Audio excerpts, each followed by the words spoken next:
April 20th, 2026, regular business meeting of the Board of School Directors. The usual president, Dr. Sautner, is stuck on a train coming back from a work meeting, so I will be your MC for the evening. This is being held via Zoom webinar as well, live streamed and recorded for public broadcast. So all participants joining via the webinar who wish to comment will need to use the chat feature, which will be enabled during the audience recognition period. There will be 2 audience recognitions, as has become our standard operating procedure. The first will be limited to the agenda items for tonight only, and then there will be another opportunity at the end of the meeting for non-agenda items. The board believes it's in the best interest and in the best interest of the students of the district to hear comments from district residents and taxpayers.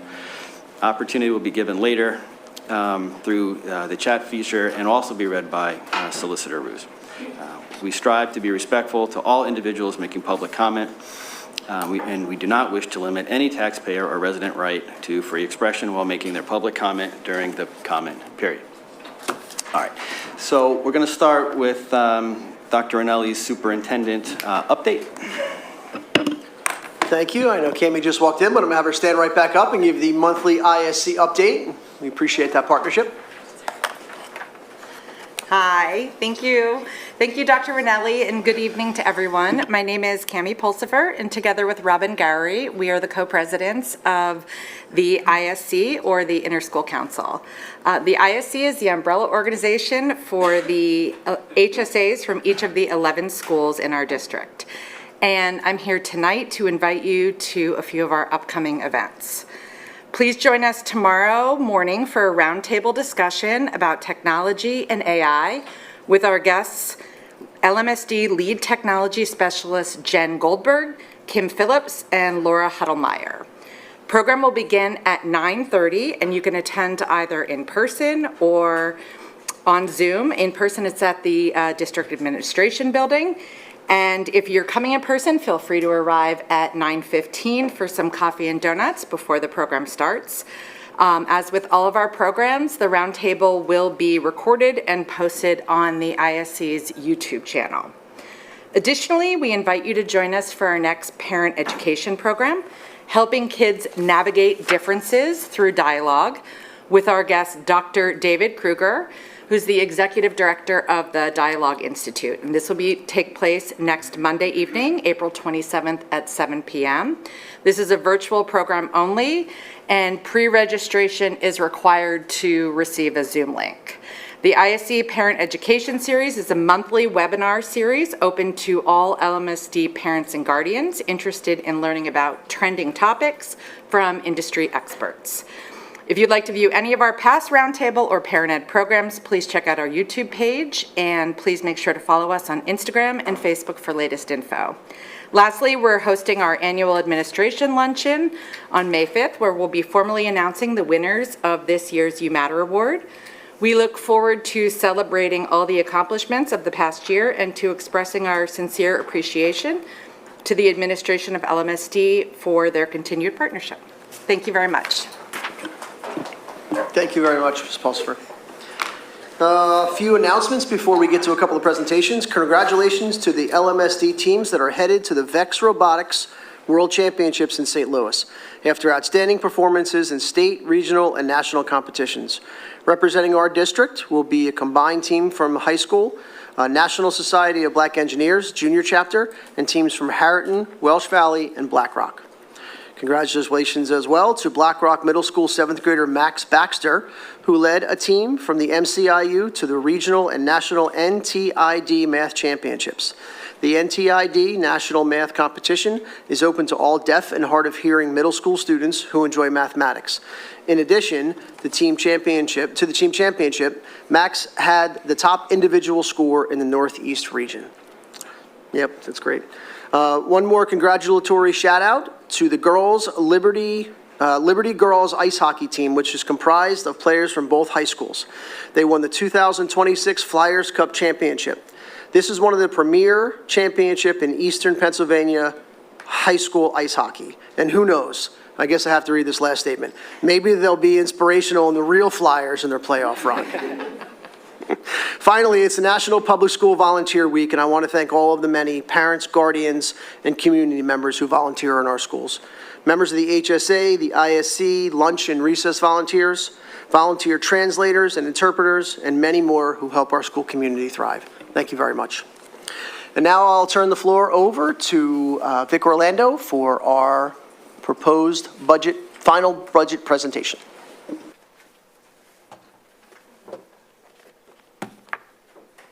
Okay, good evening. So it's that time of the year again in the spring for our annual budget process. So this evening I'm presenting the proposed final budget for the 2026-27 upcoming school year. Tonight is an overview of the educational financing plan for the children of Lower Merion that supports our extensive curriculum and learning community.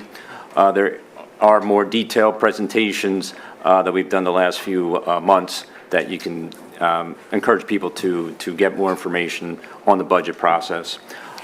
We also comply with the chart of accounts, as all school districts do, for the Pennsylvania local education agencies, how we classify both our revenues and our expenses.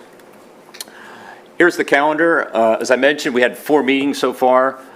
We reviewed the 24-25 independent auditor's report back in January. And then we started talking about the 26-27 budget. So in February, we talked about all the revenues, the federal, state, and local revenues. In March, then, last month, we talked about the non-instructional support programs and services. And last week, we talked about the staff and personnel, which makes up 77% of our budget, instructional programs, our student service, as well as our extracurricular activities that we have for the children of Lower Merion. I believe Mr. Recchi will be giving a detailed summary of the last 2 committee meetings that we had. And tonight is the proposed final budget for 2026-27 as required by Act 1. And then next month we will have our final Finance Committee meeting. We talk about our reserves, our fund balance, and our capital fund transfer. And then at the last meeting for this year, which is June 15th, that would be the meeting when the board will have to adopt a final budget for the upcoming school year and establish the millage rate. I'm just going to highlight a few things here. So the district did not file a preliminary budget with the state. That is associated with applying for exceptions, which allows you to go above the Act 1 index. That was not part of our financial plan for the upcoming year. In January, the board adopted a resolution certifying the millage rate will not exceed the Act 1 index. For the 26-27 year, that is 3.5%. And we continue, as a lot of my colleagues are having the same issue with challenges for various factors with growing expenses and declining revenue, but we're still continuing to plan for our near and long-term goals. So just a couple factors here. We'll go in more detail shortly. These are kind of, the major ones that we're experiencing. So property reassessments, declining investment returns, inflation in general is causing higher costs. We do have an increase in mandated programs, and our personnel costs are increasing. So first, let's look at the revenue side. So our main source of revenue is property taxes. All right, we don't have an earned income tax, so we rely solely on property tax. So as our assessed value the last couple of years has been declining, that means we generate less tax revenue. So we're experiencing a lot of assessment appeals, more on the commercial side, some demolitions. We're still working on a bunch of cases that we have right now, so we're trying to settle those. So those settlements are not known. But again, as your assessed value is declining or reduced, that generates less real estate tax revenue for the school district. Another area, and you see that shortly, where the investment income has been declining, as the Federal Reserve cuts the Fed rate, obviously our return is also going down. So for example, we started the beginning of this fiscal year getting about 4.2% return. There's been various cuts by the Fed over the last few months. We're now experiencing about 3.5%. So you can see that decline is affecting our investment income. I'll show that shortly. So there's the potential. There's a new Federal Reserve Chair, Dr. Kevin Warsh coming in. We'll see what his policy is going forward. And then the federal funding, we don't believe there's any cuts, but that is also vulnerable as far as the federal funds that we get. So where does the money come from? So here at Lower Merion, as you've seen the slide in the past, over 80%, 85% roughly is local revenue. That's how our schools get funded. Roughly about 14% comes from the state subsidies, and a little bit, probably a little less than 1%, round is about 1%, but less than that from the federal government. This slide here, I just want to cover the anticipated revenues. This is prior to a tax increase for the upcoming year. You can see on the left-hand side, there's a description of the local sources. We have in the middle is what the current year final budget was approved revenue-wise, and all the way to the right is the proposed final budget. And as you can see, we're proposing a proposed final budget that is balanced, so our revenues will equal our expenditures, so there's no utilization of fund balance. I'll just kind of highlight a few items here in the local sources. So first about the real estate taxes. So you can see it's $264 million, and now it's $273 million. Why is that? One, it reflects the end of the tax credits that ended in 25-26. So those credits have gone away. In addition to that, the property tax allocation has not been certified by the state yet. So it's not reflected in these numbers for the state. So we can't submit any of the proposed final budget information with that in there because, again, the state has not certified that. So that will reduce that number, and eventually you'll see it will increase the state subsidy. It'll be a wash on the tax allocation. Real estate transfer taxes went up slightly just because of market conditions. You can see the investment income is $5 million this year. Talking with our investment bankers and what they predict or forecast for the future, that'll go down to about $3.8 million. Again, forecasting additional Fed rate cuts. And then the other one just be the miscellaneous, that slight increase mostly is due to the bus patrol revenues that we receive in our forecast for the upcoming year.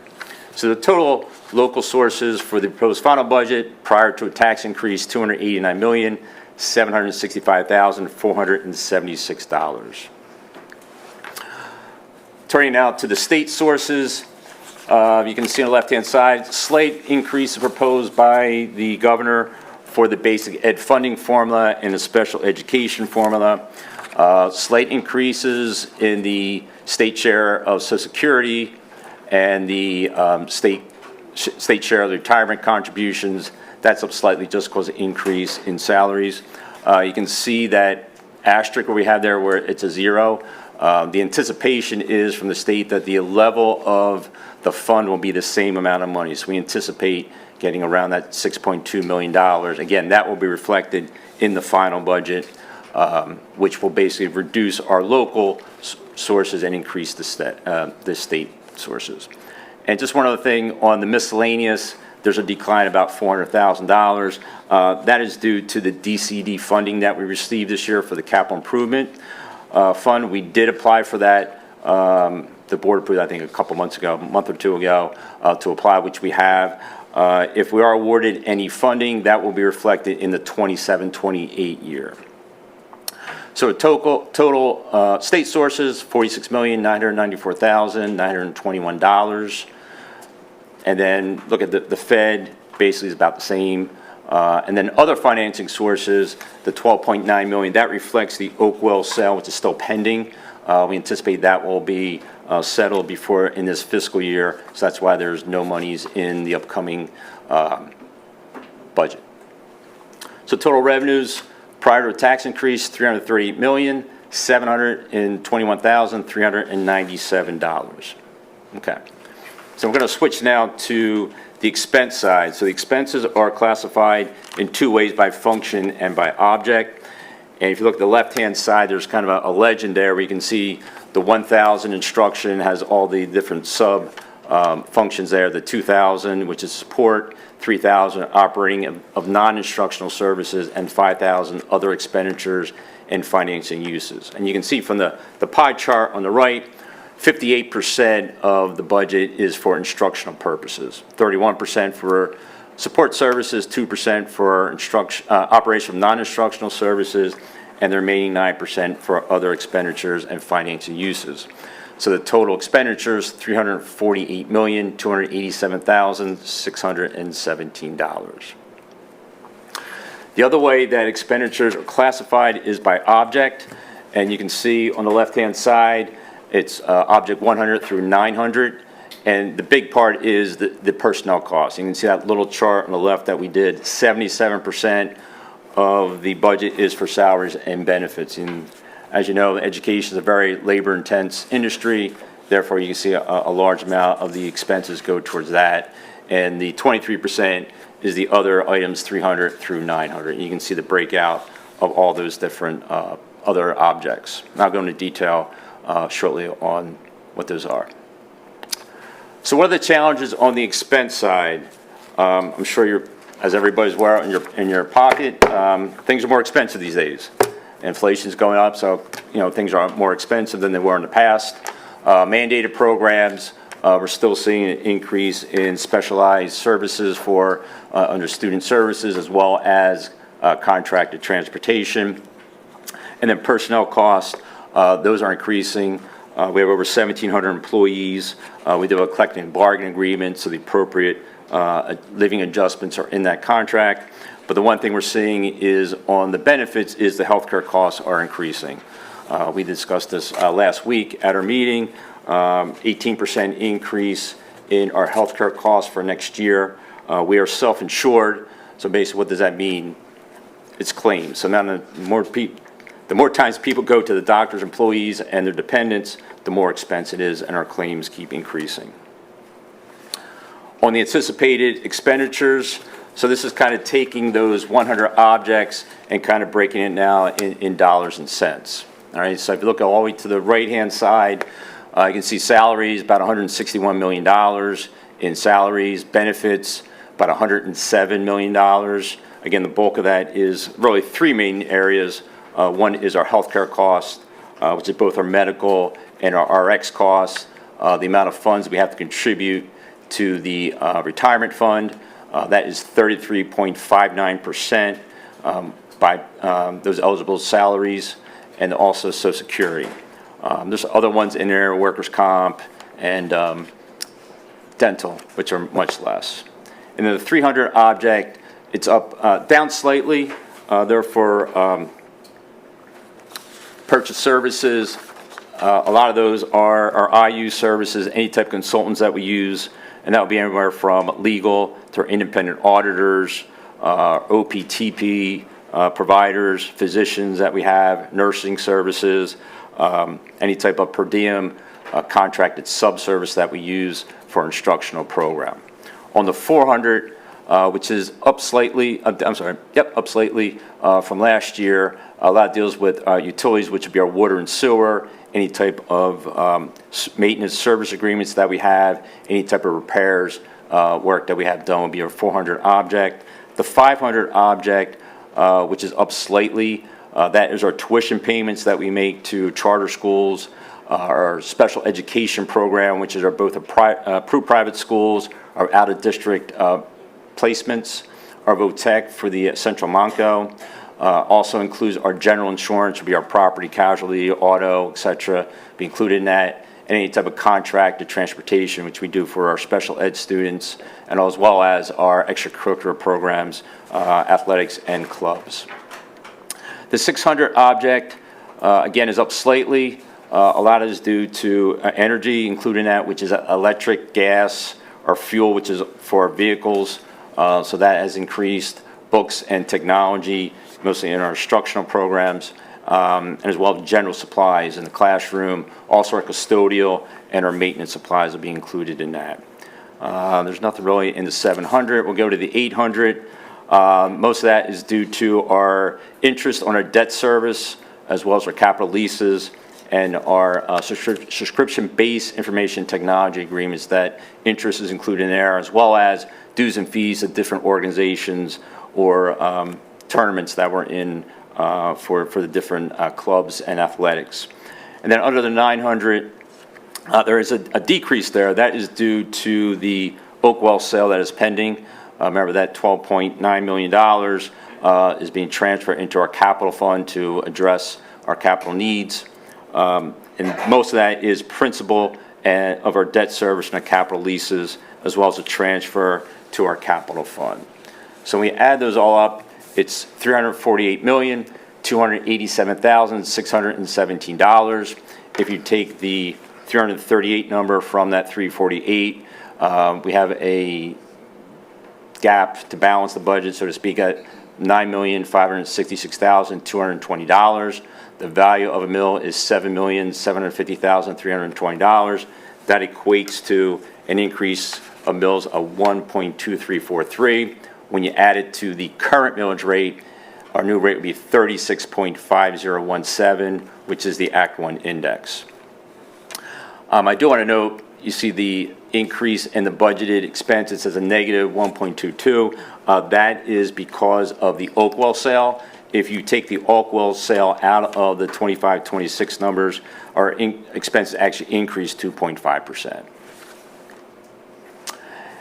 So what does it mean as far as the tax increase in dollars? So if you have a median household around $250,000, your taxes will increase by $309. So what's our next step? So tonight we had the proposed final budget that needs approval by the board. We'll have the Finance Committee meeting on May 15th, and then the final adoption is slated for June 15th. At that point in time, that is when the school board will establish the millage rate for the upcoming school year, and they can make any appropriate adjustments between now and then. Any questions?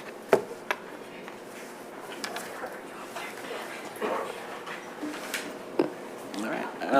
I think we'll wait on questions till we do all the questions together. Sure. But we'll finish Dr. Yeah. Ranelli's presentations now. All right, now Ms. LaPera will make the change, oh, sorry. Thank you. Now Ms. LaPera will make the changeover, and we will present the year-long project of the 2026 to 2031 strategic plan. I have some very special guests with me here tonight, which I'll introduce in a second. Miss. You're gonna get it.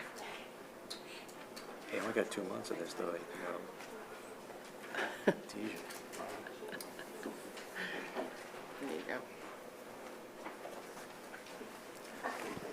Thank you very much. And as I said, this is the presentation for approval for the 26 to 31 district strategic plan. Our last strategic plan was approved in 2014.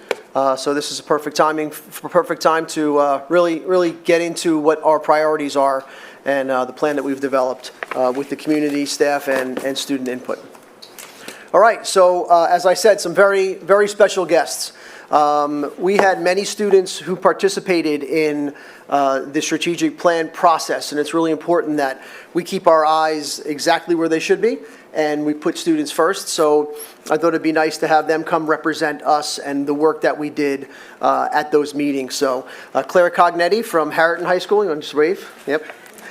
Caroline D'Arcangelo from Harriton, Gabe Newsom from Lower Merion, Julia Prosnitz from Harriton, and Ben Yovel from Lower Merion. We really appreciate the time that they took out of their personal lives here. Claire just came from a softball game. Caroline had some family things that she had to take care of. Julia and Ben have been with me for a little while today, and Gabe came a little bit after school. So again, really busy, a lot of stuff going on, but we appreciate more than you know you being with us.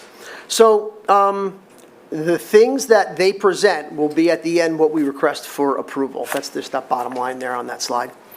So when you sign on for partners, you know, you have this hope that you go into where you're going to gel and you're going to get everything that you think you're looking for out of the partners that you sign on. And we signed on with the CCIU this year, and these three fine people were with us through the entire process. Dr. Vic Shandor, Dr. Megan Roberts, and Melissa Smith. And I could not say more good things about the process and the people and their approach. Everything was more than perfect, more than I could ever have imagined, and I'll ask Melissa to come up and say a couple words about the process and how wonderful we were as partners as well. So,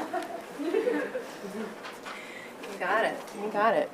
Good evening, everyone. Thank you, Dr. Rinelli, for those nice words. It's so nice to see so many familiar faces out here from our strategic planning process.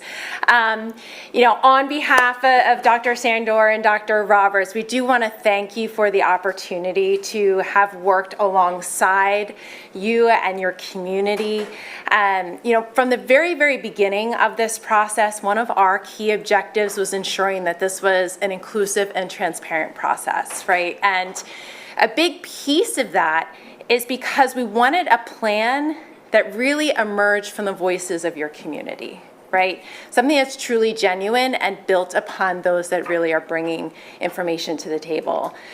So I applaud you and thank you for maintaining that openness through the survey and through the 4 community input sessions, really opening that invitation to anyone that wanted to participate was really key. And I think what was even more important than that was the awesome involvement of your students, right? When you think of a strategic plan, right, it's setting up direction, it's setting up, what kind of actions you're going to be taking moving forward, right? But it also serves as a centering document, something you can come back to consistently that says who you are as Lower Merion School District, where you're looking to go, right? To have the voices of these students consistently at the table at every one of those community input sessions was important, right? That's where you're going to see the plan presented, and what they will present to you is truly student-centered. And that's a big part, and big kudos to all of you. It's so nice to see your faces again. But certainly from our standpoint, we are more facilitators, right? We are here to help guide that process. The plan itself truly was built upon your students, your staff, your families, your community input.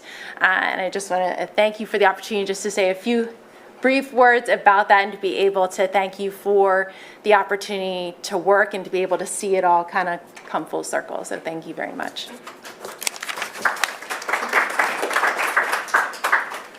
And one of the most important parts of having an outside partner is that it's not driven from anything that we already think we know about our district. So it was a very important process. And again, I can't thank you enough for the work that you did. So.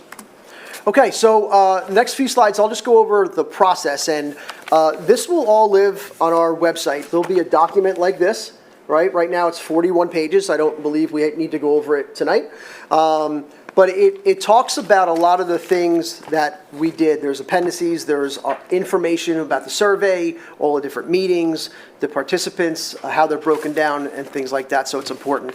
This slide just represents the year-long work that was done, and I'll let the students go into all of the things, but I'll take you to September, and there's a slide here about September. Just the planning and preparation that we did before even the survey went out was very important to this process.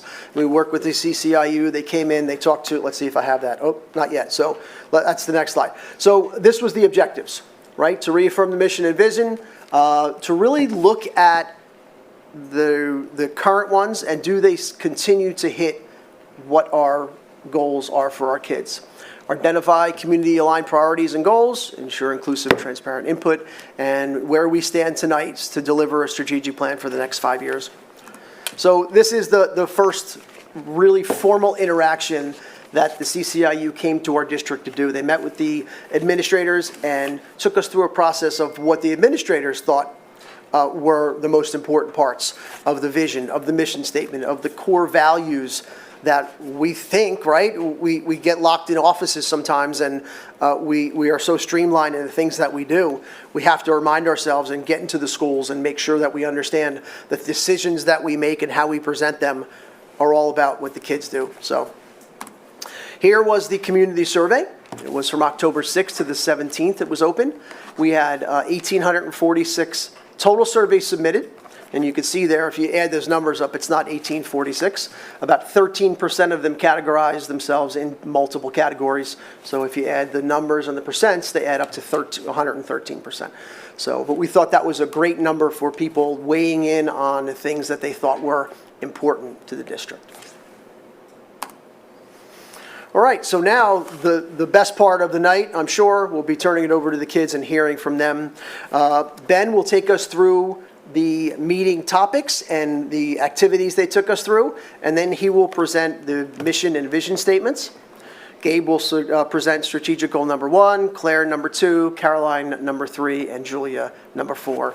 And then I'll be back to talk about a couple things. So, Ben? Hello, everyone. My name is Ben, as Dr. Rinaldi introduced me.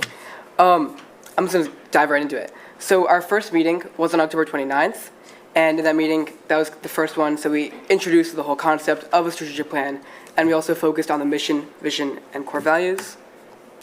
There were 55 participants in that meeting. That was the most popular one by a good bit, and there were introductions just so that we could get to know each other and really work together. We were all at tables, so it was very much a social thing where we could all bounce ideas off one another. And there were 4 exercises, one on the mission statement, vision statement, the core values, and then the mission statement, vision statements combined and how they should differ and how they should be distinct from one another. Our second meeting was on November 19th, and I want to focus on, once again, the core values, this time also on the strategic priorities. It had 45 participants, and once again, we had introductions, and this time it was mainly on the core values and strategic priorities. And once again, these were focused very much on collecting community input and feedback. Our third meeting was on January 28th, and that was on the strategic priorities and areas of focus. There were 25 participants in that meeting, and once again, we started with introductions. And this time we focused on alignment of strategic priorities and areas of focus, and that was very much retuning them and make sure that they lived up to the standards, and the community impact really gathered what do we want to change, what do we want to improve on. And finally, the third part was the measure of success. So how can we know if we did good and if we did bad? The fourth and final strategic plan development was on March 3rd, and that was just more of a review to the community. Here's what we've done so far, and any other feedback. And once again, introductions, and then the review strategic plan, and the reflection and the planning process. I personally attended all but one of the meetings, and I personally thought that they were really well done. The CCIU leadership team focused on gathering community input from each of the meetings and did so effectively, while still also presenting results and updating their progress along the way. At the first meeting, they presented all of the data from the survey that Dr. Rinaldi mentioned earlier, and that was through a variety of charts and graphs, and made it really easy to see, to visualize where the community leaned towards in terms of beliefs and values. And I thought that, once again, that was really well done.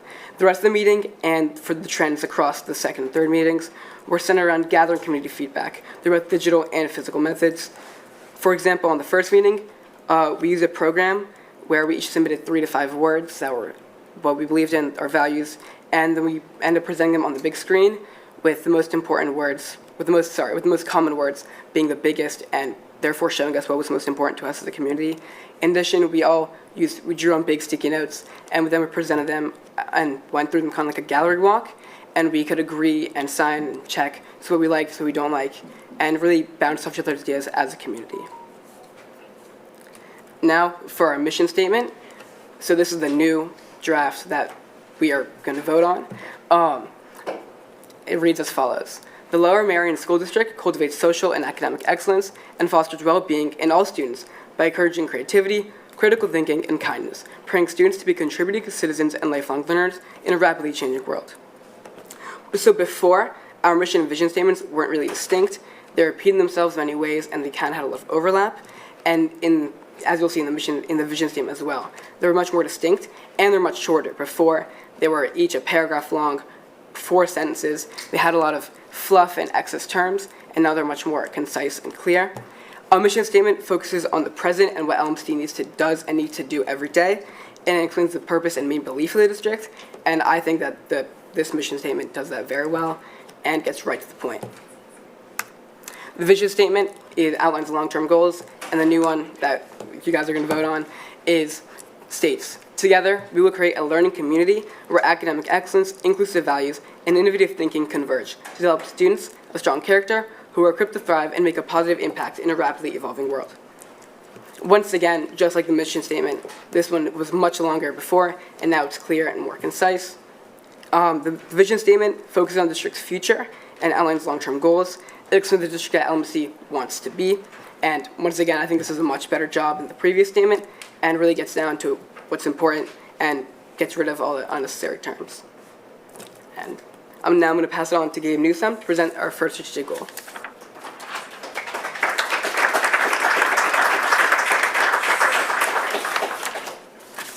Right. Good evening. My name is Gabe Newsome. I'm a student from Lower Merion High School. This year's strategic plan is broken up into 4 strategic goals.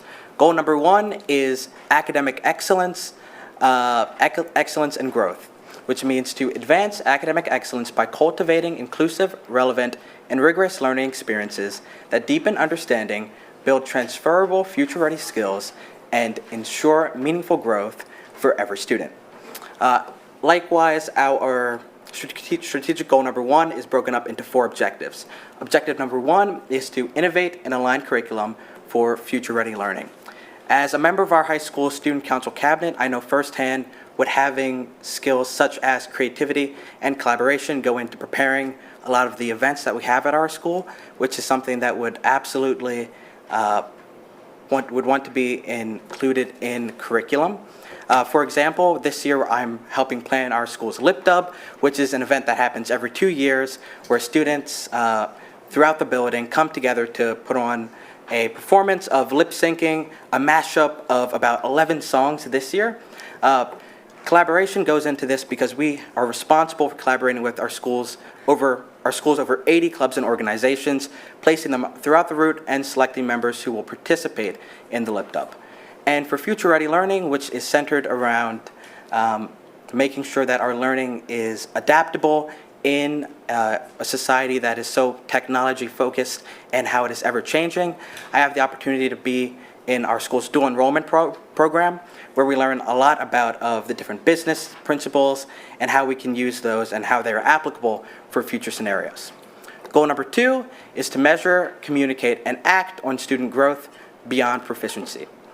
As a student at the high school, one of the policies that would be included in this is more standardized grading, which is something that would definitely be helpful, as we have LM students who are taking classes, praying that they get a certain teacher, and then when they don't, they're contemplating dropping the class, which is not something that we want at all. So something like standardized grading would definitely help mitigate that response.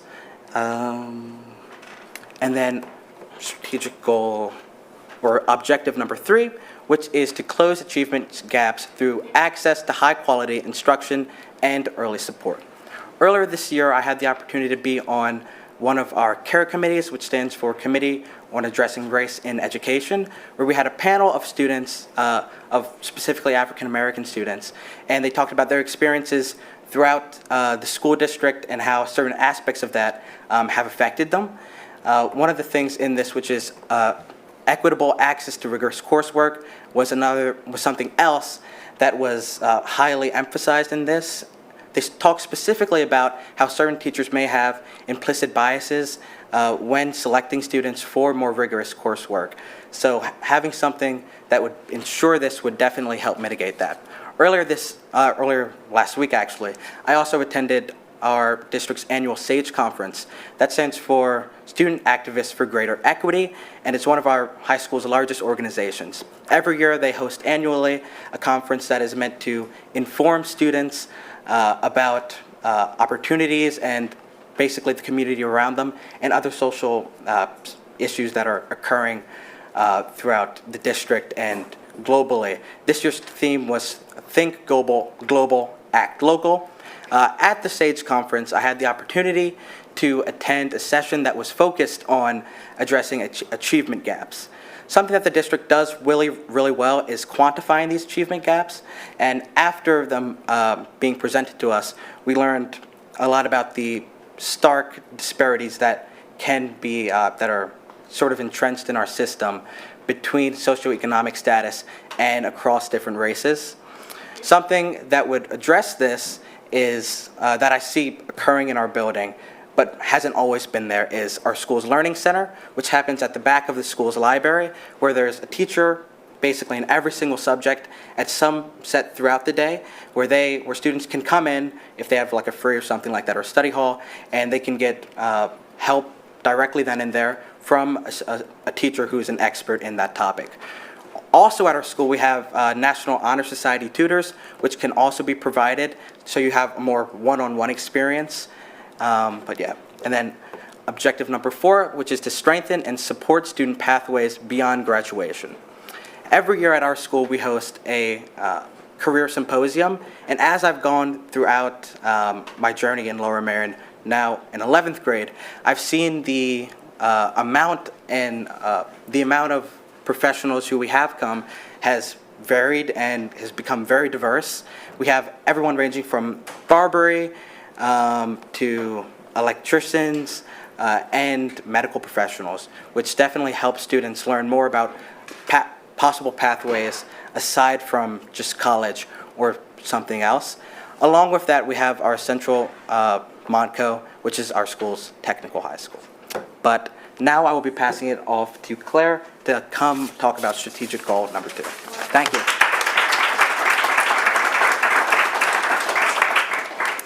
Okay, hi everyone. I'm Claire Cognetti. I'm a current senior at Harridan High School, and I've been in the district since kindergarten. So for our second strategic goal, we're focusing on safe, supportive, and inclusive schools. For this, we came up with enhanced school environments where students feel safe and supportive, focus on safety, fostering trust, belonging, and well-being so every learner can engage fully and confidently in their education. Under this, we had, again, 4 objectives. So our first objective was to foster a culture of respect, belonging, and inclusion. For me, in high school specifically, being a mentor has been a really clear example of this, not only as a mentor myself, but also on the receiving end as a freshman. It brings inclusion for new students and also allows people to share how we reinforce our shared norms within our school community. Also, school activity fairs not only give the opportunity for students to see the options that we can participate in school, but also really urge students to get involved, and that's super important when it comes to creating that community. Next, we looked at ensuring trusted adult connections for every student. When I'm reflecting on my own experience as a student, those connections are what stand out to me the most. I think about teachers that I can go to not only for school advice, but also for anything beyond that. I also think it's really cool that the staff outside of our teachers are very involved in student life. So you see people in the office, the hallway that you have personal relationships with. For me, Dr. Manelli mentioned that I'm a softball player. My softball coach she works in the front office, and I go in there all the time, so does so many people on the team, and honestly, not even on the team. So those are connections that are really important to the school environment, and that really makes the experience. So I think that's awesome. Next, we talked about strengthening physical safety and improving emergency preparedness. As a student, oh, thank you. That makes me feel safe and protected in school. And I think I've experienced changes within those protocols over my 4 years in high school even. So I think those adaptations are really clear signs that it is growing and it's always active to match what is going to help us be the most safe. Our last objective that we talked about was strengthening digital safety systems. So obviously, digital use and technology is super prominent in the world today and within our school as well. So as it becomes more and more embedded, it's really important that we have the right guidance as students and understanding of correct ways of using technology. And I think our school does a really good job of setting up those support systems. We talked about earlier, Mrs. Huddlemeyer specifically is at our school, so that's something that's really important moving forward as digital safety continues. For our next strategic goal, I'm going to invite Caroline up to speak.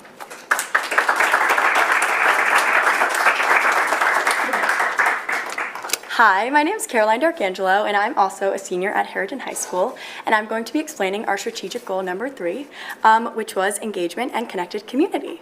So with this, we aim to strengthen meaningful engagement and connection among students, family, and the community, cultivating belonging, student voice, and strong partnership so every learner has opportunities to participate and contribute within and beyond the classroom. So in our meetings, to kind of get to this point, we talked about emphasizing unique student talents, providing a communicative community, embedding internal and external extracurriculars, and connecting parents more. So with that input from the meeting, we came up with these 4 strategic goal objectives. Our first one was elevating student voice, leadership, and agency. So for me, as a student, it is so important for me to be directly involved with my education, which means that having designated opportunities like collaborating with our teachers or collaborating with my peers is super critical to me being able to take initiative with my own voice on how I can learn best in my school environment, no matter what class it is, whether it's physics or math or a humanities class, that I'm able to use my voice to collaborate and work and share how I can learn best. Our second objective was expand access and participation in advanced academics and activities. So for me, I'm a 3-sport athlete. I'm a part of our Harriton's IB program, and I'm also our student council secretary.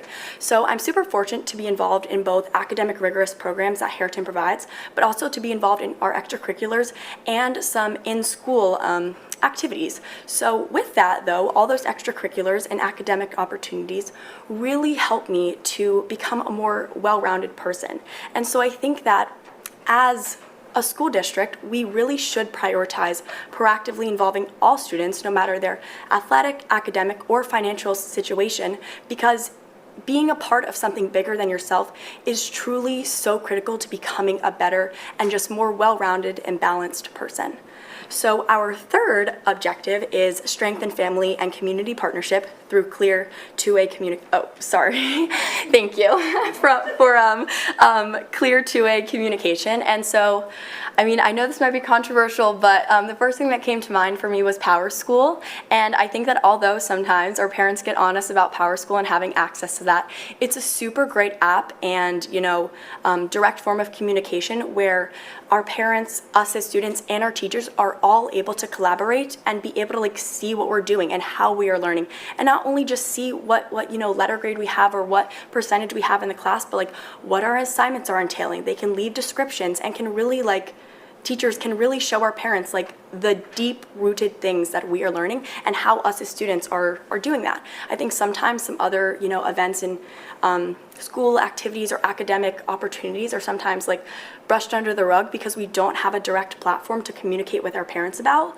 and our lives are busy, so we forget to tell them sometimes. But I think Power School is a great example of how not only us as students are able to connect with our parents, but teachers and staff is able to connect with our parents as well to really make sure that we're flourishing and keeping on top of our things. So our last objective is build belonging. And so I know I've mentioned I'm a Harriton student, and I think that that's all that I need to say. Harriton is the most amazing community ever. We have murals of people. I work in student council, like I said. We're trying to put a bench for our former teacher who passed away recently.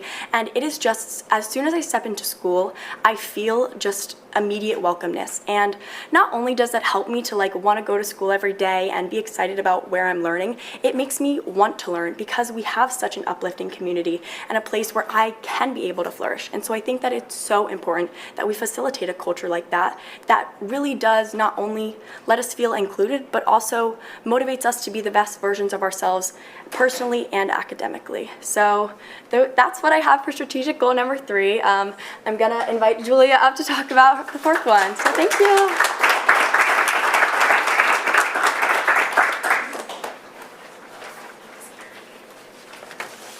Hi guys. I promise I won't take up too much of your time.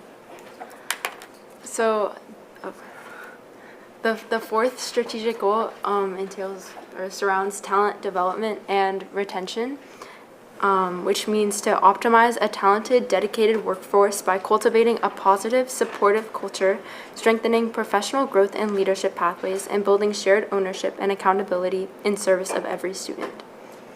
The Strategic Planning Committee discussed the importance of teacher and staff retention, cultivating meaningful relationships between teachers and students, offering effective feedback for students, including increasing classroom support, increasing the quality of outside training for staff, giving staff the support they need in order to perform well as providing opportunities for staff to discuss any pressing issues, and recruiting minority groups to highlight a diverse society.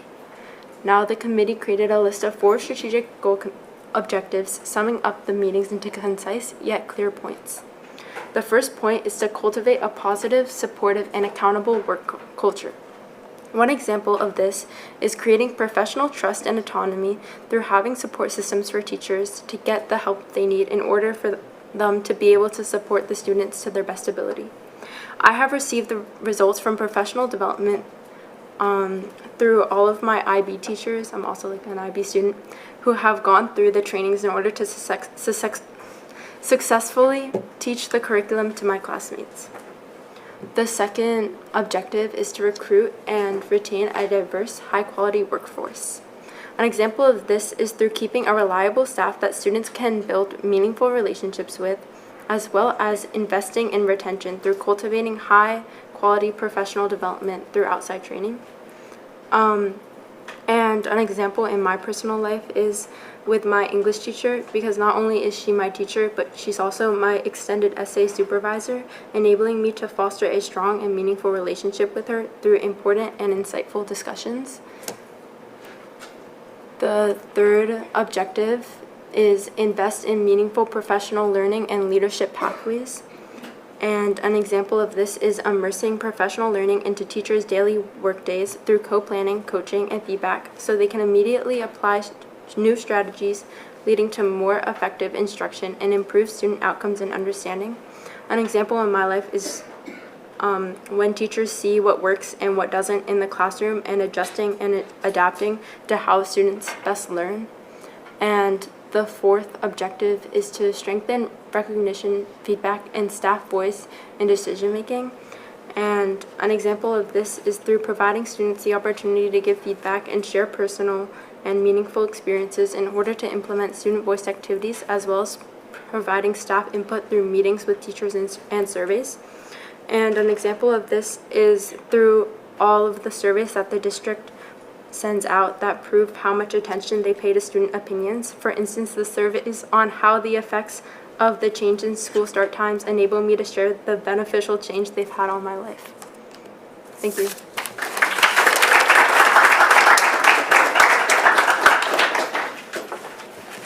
Can we give the students one more round of applause? It was very great.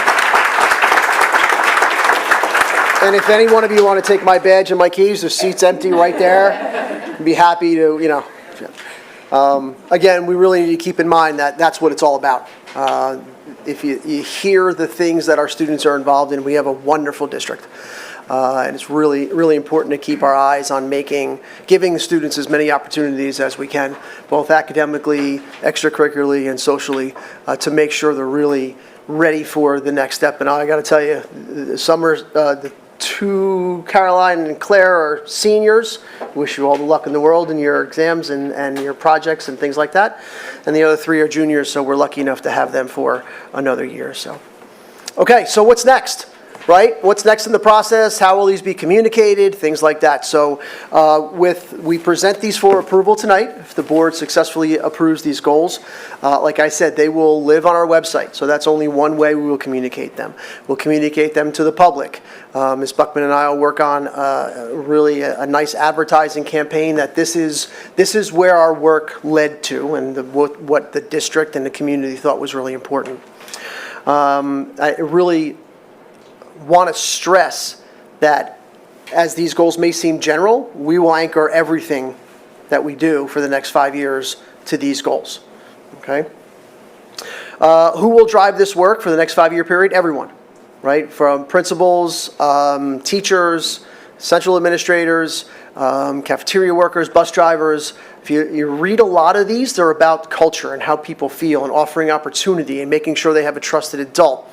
That just doesn't happen only in a classroom. So it's everybody's responsibility, including the 9 of you who sit there. Right? What happens if our needs change? the next 5 years. It was pretty clear that these are anchors, right? They're not very specific.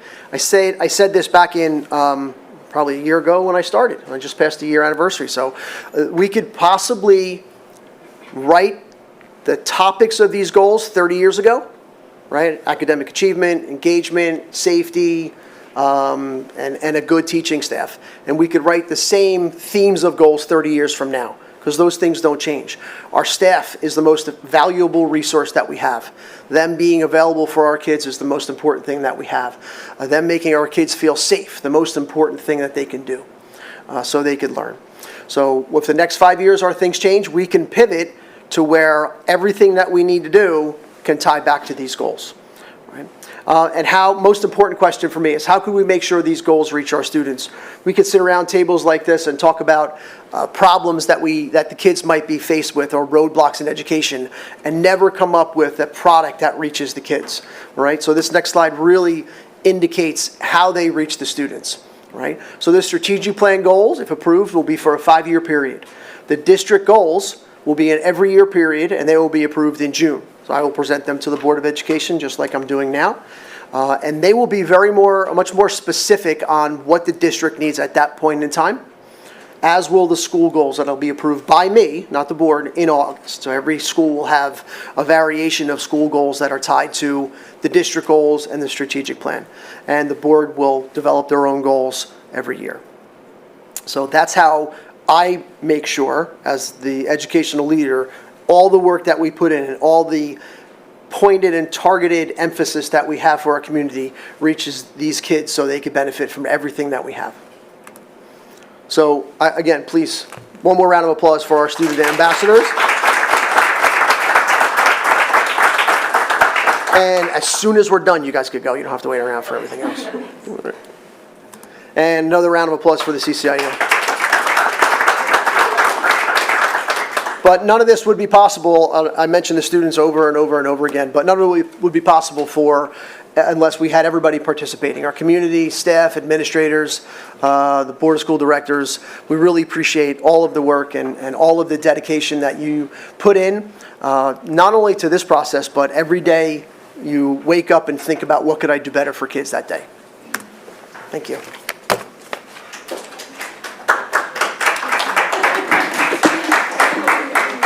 So I also just want to take a brief moment to thank Dr. Rinelli for doing this. Like, he's coming to the end of his first year now. Thank you very much. But to tackle this, which was a critical need in the district for many years, to take this on during his first year, getting to know everything else, is really a Herculean effort. And the final product is something I think we can all be quite proud of. So thank you for doing that. It really was a great process. These students were fantastic. There were more of them at these sessions, and I will say there were also middle school students who showed up at this who were very impressive, and it was quite a treat to sit around the table and talk about these issues with all of you guys and your friends and your younger siblings. So thank you very much. And now we look forward to the next 5 years of reducing these goals to practice. And that's a formidable challenge. The board has a role to play in that. The community has a role to play in that. And with this pathway, I think we're on good footing. So thank you very much. You're welcome. Please drive home safely, okay? And again, thank you very much for all the work that you have. Good night. Good night. Thank you. Not yet? Okay. And that concludes my portion of the report. All right, we're going to follow along with our standard agenda here. So at this point, we'll move on with the committee meeting reports. Yep. So, which includes our students. So I'm following the script here. School board student representatives. So BJ, first I want to thank you for your faithful service over these many, many years. I understand this is your last meeting with us. But we appreciate seeing you every month and wish you all of the best success going forward. Thank you. Thank you so much for having me. It's really an honor. Hello, everyone. We're getting close to the end of the school year, only about 2 months left, and even less for us seniors. Time is flying, and with that, there's a lot going on around the school. Let's jump into some of it. This past Saturday, April 18th, Harriton hosted its junior prom themed A Night in New York. Tickets were $40 and the event ran from 6 to 9 p.m. near the cafeteria. There was plenty of great food, including pop-up bagels, Ben & Jerry's ice cream, and lots of other snacks. Overall, it looked like an amazing night and definitely a great time to be a junior. But it's also a great time to be a senior, not just because we're almost done, but because senior prom is coming up soon. Tickets are $100 and it'll be held May 2nd at the Please Touch Museum. The theme is Golden Hour, which sounds really fun. This week is Spirit Week at Harriton, ending with the pep rally on Friday. Today was Hawaiian Day, so the halls were full of leis and floral shirts.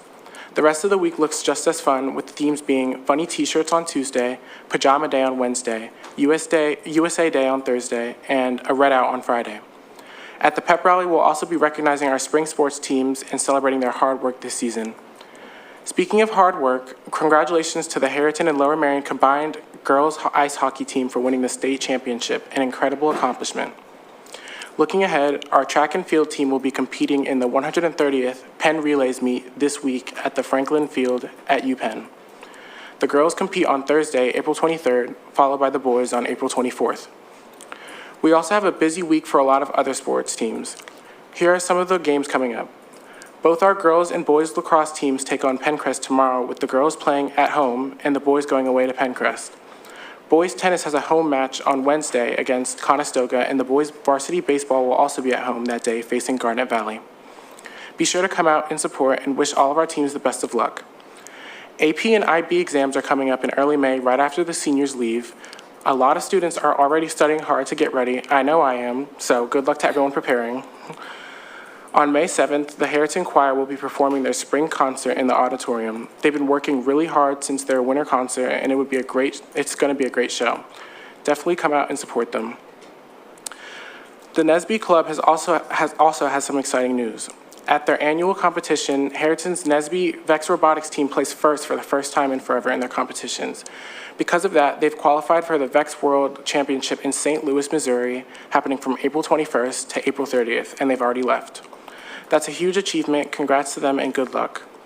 That's all from Harriton for this month, and I want to thank everyone for listening and have a great evening.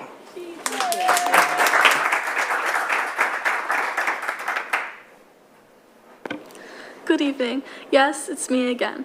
For anyone who noticed a different version of me last time, that was my twin sister filling in when I was sick. We try to keep things interchangeable. With spring finally in the air, I think we're all ready to be outside again. I'll start with spring sports. ACE's boys varsity ultimate team has come out this spring with plenty of spin, speed, and momentum, taking on top-tier competition at YULA in Virginia, home to several nationals-bound teams. So far, the US have kept the disc and the record well in the air. With one more invitational on the April schedule, the Aces are eyeing city championships in early May. The plan? Keep making sharp cuts, stay on defense, and complete the ultimate goal: a bid to states in Pittsburgh. Aces baseball team has been riding a bit of a roller coaster this season, some ups, some downs, but the groups remain focused and is gearing up for a strong second half push. At the plate, 3 players are hitting north of .38, and on the mound, senior Brian Heck recently crossed an impressive milestone with his 100th career strikeout. With the regular season heading into its final stretch, the team will close out its home schedule next week at South Ardmore Park on April 27th, 29th, and 30th. If the weather cooperates and the bats stay hot, it should be a fun week of baseball. Aces boys track and field headed to nationals in Boston and, as usual, decided jogging was not the plan. The Aces picked up a few All-American honors, broke a couple of records, and generally ran times that make the rest of us consider our cardio routines. Senior Alex Mazzio finished second in the 5,000 meter, the distance medley relay team grabbed the third, and along the way several athletes quietly slid their names into the school and state record books. Just another weekend of running very far, very fast, and making it look far too easy. Aces girls track and field also had quite the postseason, racking up medals, records, and All-American honors like it was part of the training plan. At states, Viola Weiland medaled in the pole vault, and Paige Evans placed in the 400, while multiple relay teams delivered strong performances. At nationals, the Aces somehow found another gear. Weiland broke a school record and earned All-American status, while Evans set records in both the 400 and 800. In short, fast times, high jumps, and a record book that's running out of space. ACES girls lacrosse is off to an exciting start, with plenty of competitive games keeping them on their toes. They're growing as players, building strong team chemistry, and having a lot of fun along the way. They've also reached some major milestones. Senior captain goalie Hadley Rubin hit an impressive 600 career saves, and senior captain attacker Kendall Baker scored her 100th career goal, both in the game against Radnor. Clearly a big day all around.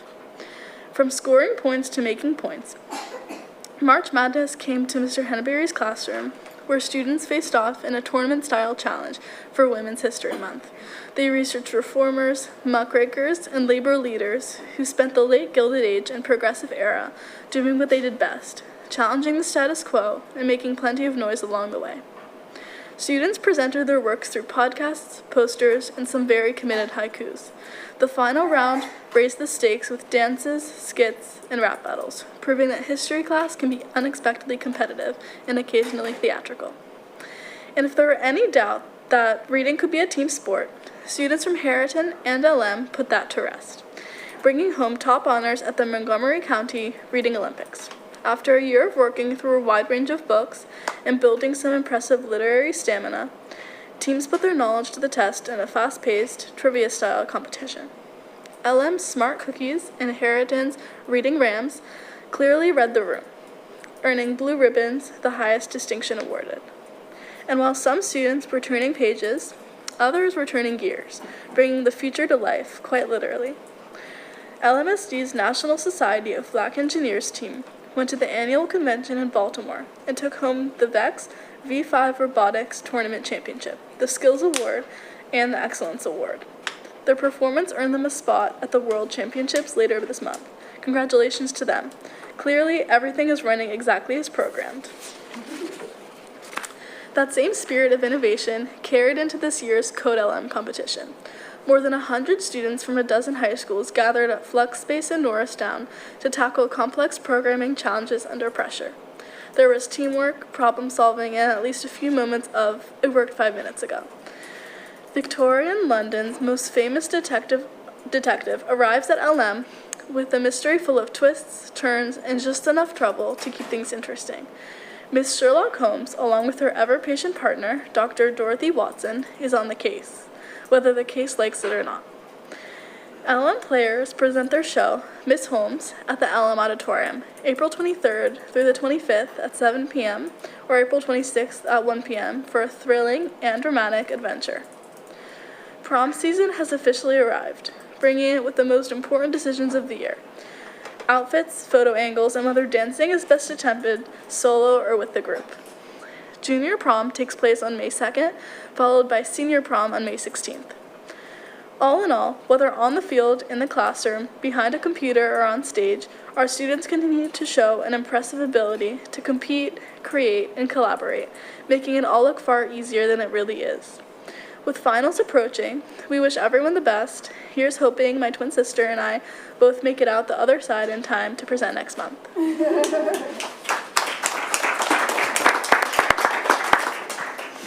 All right, thank you very much. You guys are free to go, or you're welcome to stay. Thank you very much. Good night. All right, at this point, we'll move on with the other committee reports. The Finance Committee, I guess that's me. So we had two meetings, March 19th and April 17th, since the last regular board meeting. We really just talked about everything that Mr. Orlando just talked about, although in quite a bit more detail. So for those who are interested in where your money goes, it takes $1 million a day to run this ship, right? So if you want to know where those $1 million go every single day, please tune into the finance meetings. You can go back in and watch them. But during those meetings, these seats were not nearly as full. There was one community member who faithfully shows up, and that's it. But there's a tremendous amount of really interesting data, and what Mr. Orlando presented today was just the current year, but as has been the practice, 5 years worth of data for all of these cost objects are presented, so you can really see where now they are presented on a screen, but for those who wanted to opt out, we had physical handouts as well for everyone. There's a lot of really interesting stuff there. You can see the trends, what is getting particularly, there's nothing that ever gets cheaper, or very few things, but where are the more cost drivers coming from? What's great is we're able to come up with a budget, projected expenditures that completely aligned with the projected revenues from the February meeting without significantly dipping into fund balance. However, what I will highlight, what is not in that budget is any projected significant transfer into capital projects to pay for things like playgrounds, roofs. So the budget is just to keep the ship running even without any compromises to programmings or offerings. So these big capital projects, the money for those is going to have to come from some different source. All right. So I think at that, we will move on to the curriculum committee meeting, which met on April 13th. It did, and I will be very brief as my computer with my written out notes decided that it did not want to play nice today. So on the April 13th curriculum committee meeting, first we reviewed our list of district contracts, which you can see on the board docs agenda for tonight because those are all up for vote. They went to the facilities department for review there, and then they're coming here to the larger group. And then we had two presentations that were incredibly informative, and I urge you to go and take a review of them. First, we reviewed the middle school math curriculum of Amplified Desmos and how that is being implemented in our middle grade school buildings, and the timeline of that, the feedback from teachers, which was generally good, the feedback from students, likewise. And then we moved on to a much anticipated update on year 2 update on full day kindergarten implementation. And this was the first year we were able to take a look at some of the measurements and feedbacks from when our full day kindergarten students had been in first grade. And we got a lot of really promising reports on the technical stuff, but we also got a lot of really positive anecdotal feedback from our first grade teacher cohort. Again, I encourage you all to do that, and I wanted again to shout out our kindergarten teaching team as transitioning from half-day to full-day kindergarten has made a real world of difference for families and students in our district, and it was a big lift for them, and they have performed incredibly and were really just amazing to have giving that presentation. The next meeting of the curriculum committee will be May 11th at 6 p.m. in this room. Thank you. And then we also had a policy meeting same night. Yeah. Okay. So most recently, our policy committee was held on April 13th. We went over adjustments that have been made in a second read for rights and responsibilities of students, and then looking at the attendance at school events policy aligned to conduct and other matters. We also repealed and put through the putting to bed of one of our policies that referenced a program that is no longer in existence at all. So that was moving to repeal, and that is moving forward. And then finally, we had the great opportunity to hear Dr. Rinelli's reflections from our community meeting on the use of technology and how we're looking at our policies.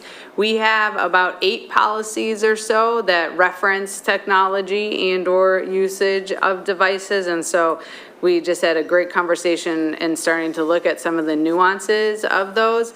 But it's to be noted, Dr. Rinelli's great leadership, as I'm sure you can see from the presentation from our students and connected to strategic goals, is that really the purpose of the conversation and our subsequent conversations in the committee is to do what is best for our students and come to any changes that need to happen in collaboration. So just naming that, if you weren't there, I suggest you take a look. And also just wanted to underscore the collaborative approach and partnership in working with administration and Dr. Rinelli's focus and guidance, even previous to our community meeting, and looking at the use of technology in the district. Thank you. And then on April 16th, we had a facilities and purchasing meeting. Thank you. So I'm going to provide a summary of our facilities and purchasing meeting from April 16th. 2026, we reviewed the list of bills. We went through the purchasing report, which includes the completion of the high voltage electrical repairs at Marion Elementary School, so that will be completed. The district contracts we reviewed, which includes numerous curriculum contracts that were previously approved by the curriculum committee. And then also the approval of the Montgomery County Planning Commission enrollment study to analyze enrollment projections, which were last completed in 2023. And the plan is to have this study every 2 years so that we have a better understanding of our enrollment and what to expect going forward. And then the last thing that we discussed was we received a lot of comments regarding the reoccurring issues with the Balkenwood Middle School auditorium from the community regarding audio and lighting systems, and Dr. Rinelli said that he was going to evaluate and review the current systems. Our next meeting is Thursday, May 14th, 2026 at 9 a.m. on Zoom, and I encourage everyone to attend. Thank you, Jason. All right. At this point, we'll hear public comment on the agenda items only. So the chat feature is open. Please be sure to begin with your full name and where you reside within the district in order for your comment to be shared. There will be a 3-minute time limit for each comment. If you have not already signed up for public comment, please do so now. All right. Do we have any in-person comments related to the agenda items for the evening? We do not. Any board members have? I just want to echo what Todd said earlier about strategic planning. I had an honor before I even became a school board member to be involved in the strategic planning community meetings. I attended all 3. I was sad I missed the last one, but it just brought so much joy to me to see the students up there. I call them my strategic planning family. It's one thing as a parent, as administration, community members, to think we know it all sometimes, right? If we could be honest, but to hear from students themselves tonight, bring life to a strategic plan that we desperately needed in this district, but to not only bring life to what was written on paper, but to show real life examples. It just shows the power in student voice, what we need to continue to do as a district, continue to listen to our students, support them, allow them to rise up as leaders and use their voice. So I was just overwhelmed with joy. I want to thank CCIU, our students left, but I am just beyond proud. I sat here like a proud mama, big sister, seeing them speak and bring life to hard work that the community did, but mainly our goal is to support our students and for them to have a voice in what is going to be a plan for students now and to come through this district means a whole lot. So I want to thank the administration, CCIU once again, and Dr. Rinelli for your hard work and driving the ship. We needed it, and I hope the community and parents recognize the hard work behind this. Abby, did you want to comment on? Well, is this agenda item or is that? Yes. Well, No, we're still on public comment. Okay. We actually have we have one chat comment. okay, let's go ahead. We can do that, right? The chat comment? Why don't we do that? Sure. Yes, it's from actually President Sautner. There's also one that just came in after that. Dr. Sautner states, "Thank you, Dr. Rinelli, for building a platform to showcase our students and truly centering student voice with real legitimacy in the strategic plan. Excellent work. Our first new plan in 10 years is a true accomplishment, especially in your first year as superintendent. Thank you. To our students, thank you for leading our community in building an excellent strategic plan with the support of the Chester County Intermediate Unit. BJ, thank you so much for everything you have contributed serving on the board. You will be missed. Todd, you're doing great." Carrie Sautner, board president, joining from Gladwin. There's a comment. It's not on an agenda item though. No, I got it, yeah.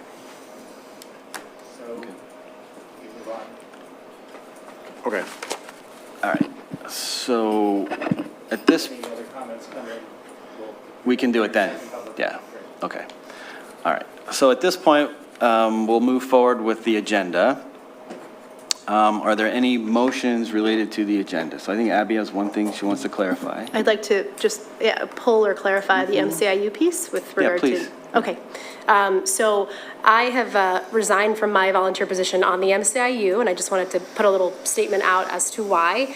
My family's schedule has changed quite a bit, and I'm no longer able to take that on. I had stepped in when there was a vacancy after a former board member rolled off of her term, and I stepped into that role. And I want to appreciate Ms. Rivera for stepping in as I am stepping back from the MCIU. But that has no bearing on my role on the board. It's just an additional volunteer role that I had, that I've decided to step back from. So thank you. I appreciate everybody understanding that schedules change, life changes. Thank you. Okay, thank you.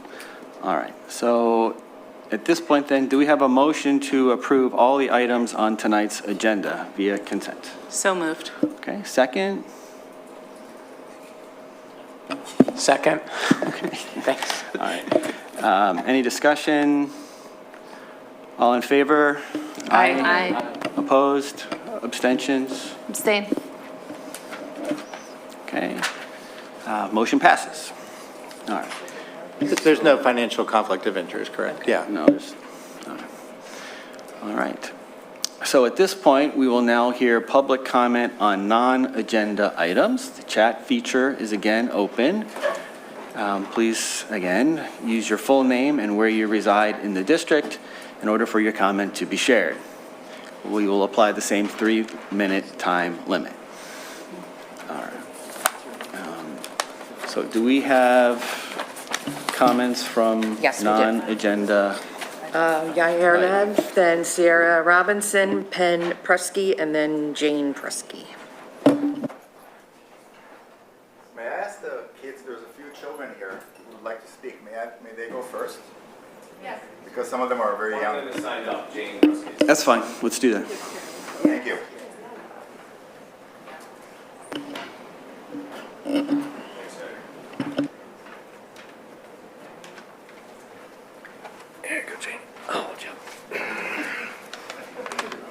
Hello, my name is Jane Prusky. I'm a first grader from Gladwin So you don't have to hold Elementary. her. The iPad in my class is just games. I wonder sometimes, why do we use it every day? 2 or 3 times each day. I choose to read a book. Some of my friends prefer to play iPad games. Do kids really need these iPads? Thank you.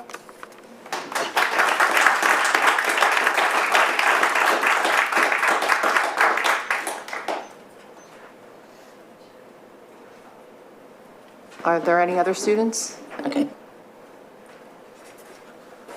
How y'all doing? I go to Lower Marion, so I don't have anything super fancy to say. Joaquin. But I'm just here to speak the truth. The thing about the truth, Say your full name. Joaquin Imaizumi. I go to Lower Marion High School. So the thing about the truth, which y'all might not know, is that it can't be manipulated, can't be destroyed, and it sure as hell cannot be hidden with weak talking points and lies. And as a student that goes to my school, I know what the truth is, which is that my peers' ability to think is being replaced by AI, period. I'm so confident with this, not only because I've seen it with my own eyes, any racial demographic, whether you have straight D's or straight A's. The reason I'm so confident of how widespread the usage is because I too, an avid AI critic who is morally opposed to the usage of AI, I too have used it to cheat. You have given us something comparable to an addictive drug and expect us not to use it. It's not fair. So next year, I am using your system, your policy, that I'm asking that you publicize more, that you extend the availability of it. I'm using that policy to opt out. I don't want a part of this drug. I want to learn how to think. I want to see my peers grow and learn how to be creative, as it says in your mission statement. I want us to learn how to think, because none of the parents here, my peers, none of us gave our consent for you to sign our education away to a robot. Thank you.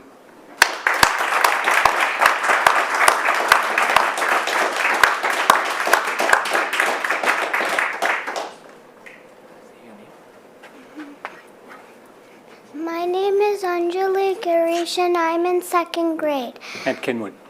at Kenwood Elementary.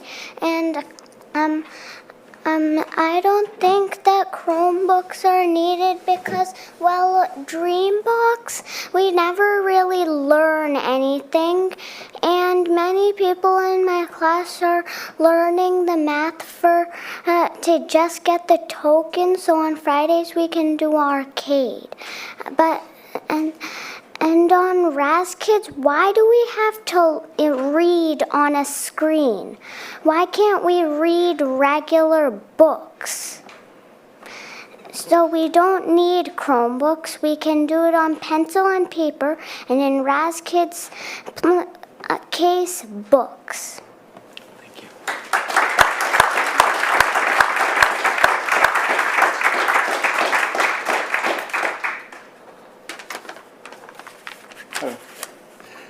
Hi, everybody. My name is Yair Lev from Marion Station.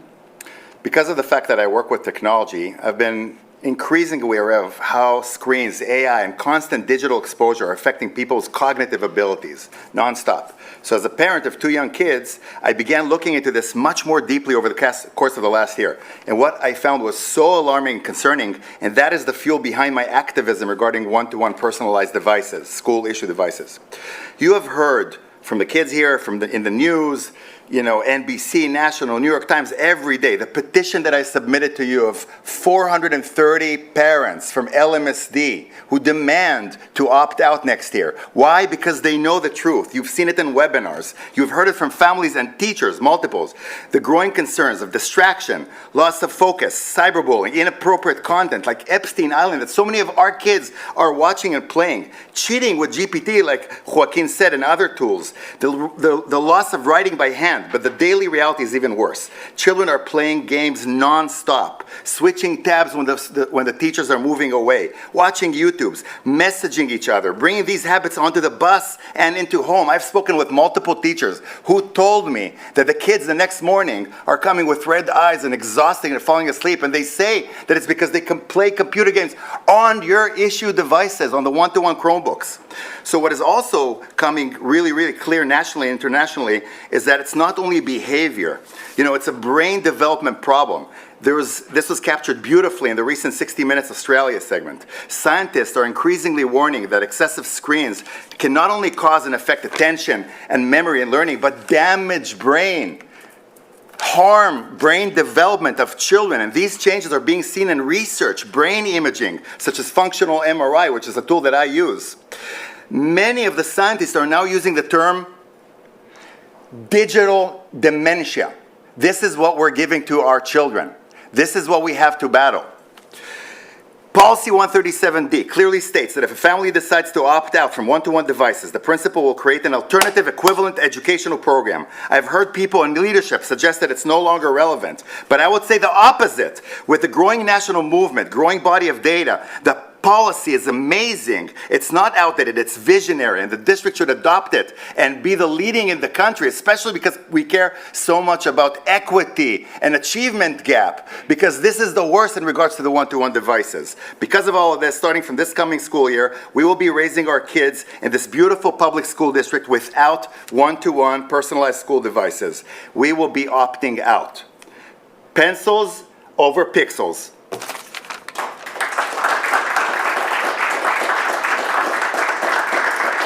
Sierra, then Ben Persky, and then Brian Mandel. Good evening, my name is Sierra Robinson, and I'm a parent in Bryn Mawr. I'd like to start by acknowledging how much of a loss it is to Black Rock Middle School losing Ms. Stout.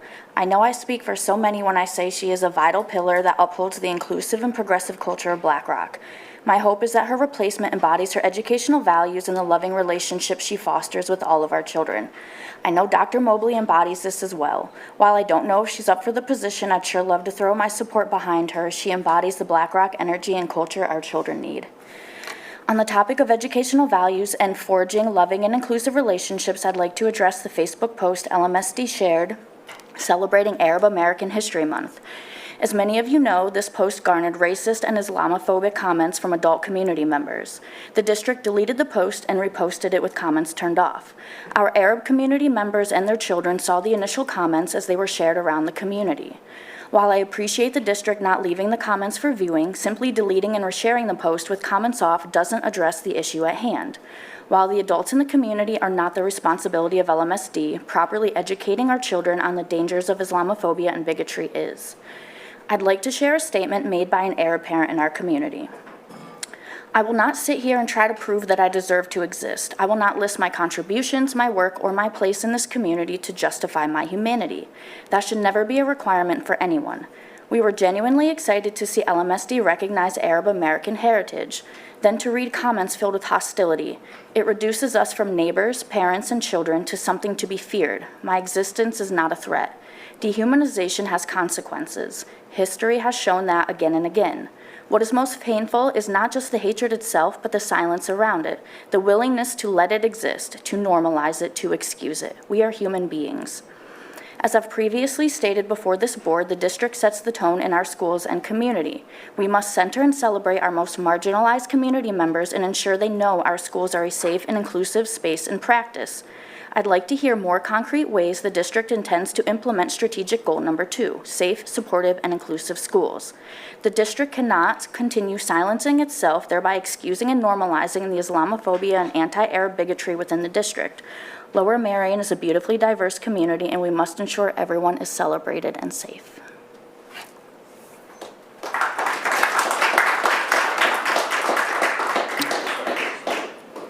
Hi, I believe I'm next, Ben Prusky? Okay. Thank you all. It's really nice to meet all of you. Dr. Rinelli, this is my first time meeting you. I just want to start out thanking you for all the hard work. My name is Ben Prusky. I live in Bryn Mawr, right across from Harriton High School. My wife Kelly and my daughter Jane are here.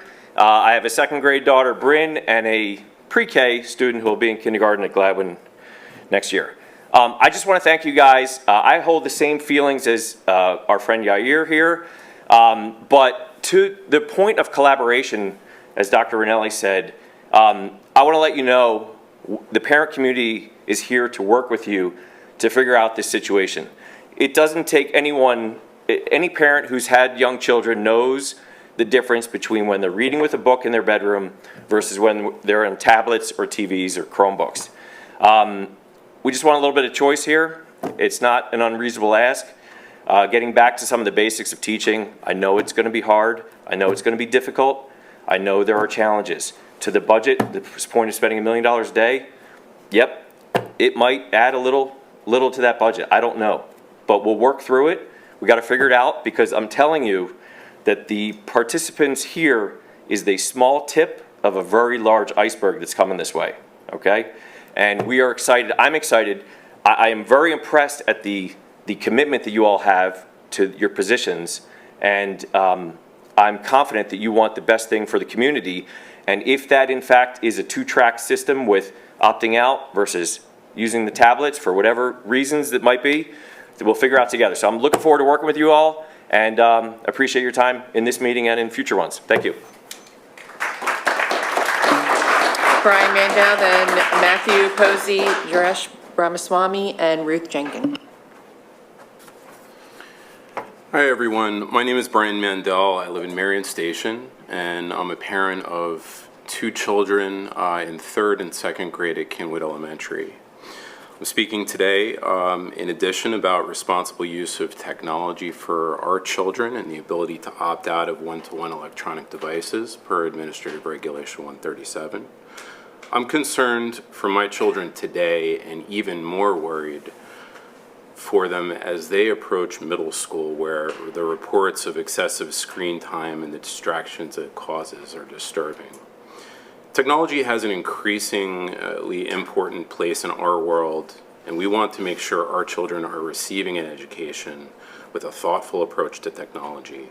I have grave concerns that the district's one-to-one school-issued devices and the overuse of ed tech is preventing our children from learning critical thinking and writing skills. Numerous studies have shown screens to be harmful for development and learning. We are asking the district to take the healthiest approach for our children's development. We are asking the district to be transparent about its use of ed tech. How many hours a day are our children in front of screens? Is there any evidence that it has improved learning or test scores? We're asking the district to honor the administrative regulation and provide parents with a true pathway to opt out of one-to-one school-issued devices and the multi-billion-dollar ed tech industry that does not have our children's best interest in mind. We're asking this district, our district, to be true advocates for our children by being leaders in the appropriate use of technology. Please listen to the parents and the teachers. Pencils over pixels. Thank you for your service to the community and for your time today. Thank you.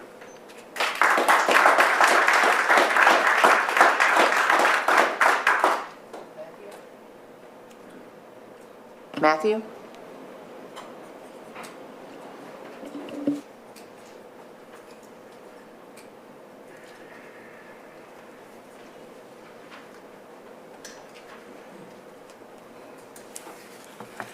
Matthew Posey, Bala Kenwood.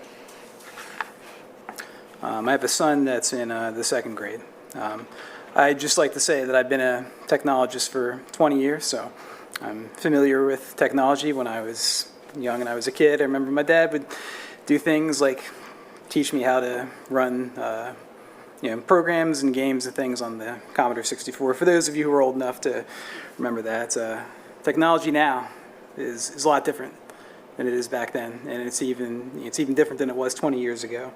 20 years ago, we might have been talking about broadband and about access and about how that was it was a good thing and how we wanted to extend that to everybody because that was going to help people learn. But the truth is, and I've become interested in this recently, and I've just found that the truth is that it's not done any of those things. And if we look and if we can consider some of the data. I've got a couple examples here. Since 2002, Maine was a state that was one of the first to implement one-to-one devices. More than $30 billion has been spent across this country on this technology. Now we are seeing the first generation, Generation Z, shows cognitive decline from my generation, millennials, right? And this is the first time that we've seen anything like this. So the data indicates that kids and young adults now that are coming into they're coming into the job market and things they're showing cognitive decline, right? A UNESCO 2023 report showed that mere proximity to a mobile device was found to result in learning loss, right? So something that we're thinking about. And in the policy meeting, we were talking about, bell-to-bell ban on cell phones and devices. So something to think about there. Just last year, the Department of Education, again, found continued declines long after the, after the pandemic and still declines in reading scores for both the 4th and 8th grades, right? So, I think as we think about these things, it would be a grave mistake to materially weaken Policy 137. And I also think that weakening Policy 137 isn't going to stop this. This is a national movement. Those of us who are here, are sort of a vanguard of the national movement. I think that what we're asking is that we don't want this technology, right? We want to opt out, and as has been said by the others here. And changing the policy isn't going to stop that. I hope that this district can be a leader, as it's been a leader in so many other ways, and can understand and respect this, and that we can work and redouble our efforts on things that are working, right, and not a policy that's failed. Thank you.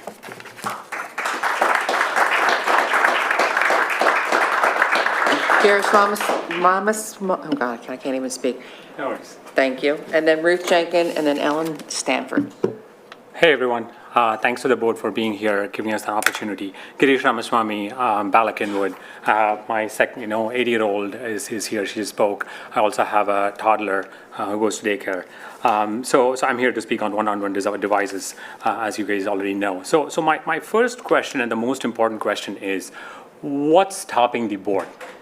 right? And what's stopping the board in actually telling us, okay, let's try to implement this and let's try to see where it goes, right? And we'll kind of break it up into a few pieces.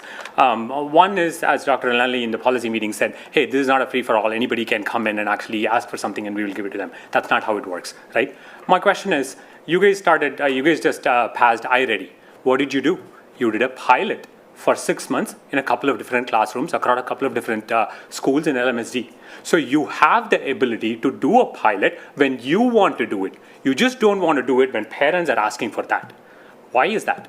That's a question for you to actually think about and understand.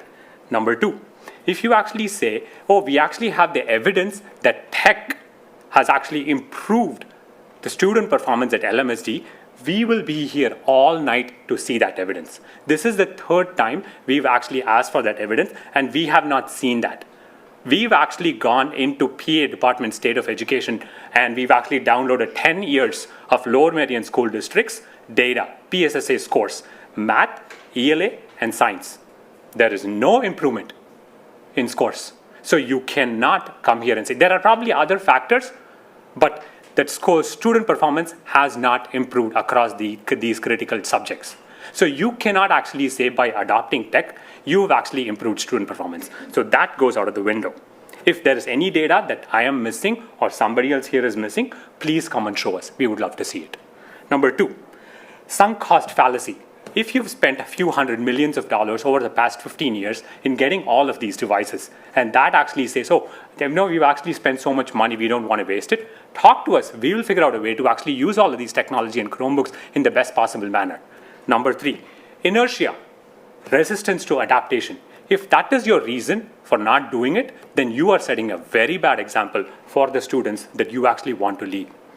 Number four, online PSAs, online tests. Students want to be prepared for that. We can actually have a system in which they can actually practice typing, but you cannot have a system where they do not understand the concepts of math and science. And if they don't understand these concepts, there is absolutely no point in actually teaching them how to type. So let's start with the basics and the concepts, which is best learned with paper and pencil. Finally, I'll read one of the 170 comments that we actually got on the online petition, and I'll end with that. This is from, if I can, my children had a limited and healthy access to screens at home before starting your at time Wells is Valley over. Middle School. We need to move on to be respectful for everyone else's time. Thank you for your comments. I need to ask you to leave the podium, please. Thank you for talking. Your time is over. Thank you. We're moving on to the next presenter. Thank you. Ruth Jenkins, then Eleanor Stanford, and then Sandaya Iyengar. Ruth Jenkins, Winwood. I have another topic tonight, even though I agree with the topic, and if we're talking about community input on one of our goals, we should really be listening to these parents.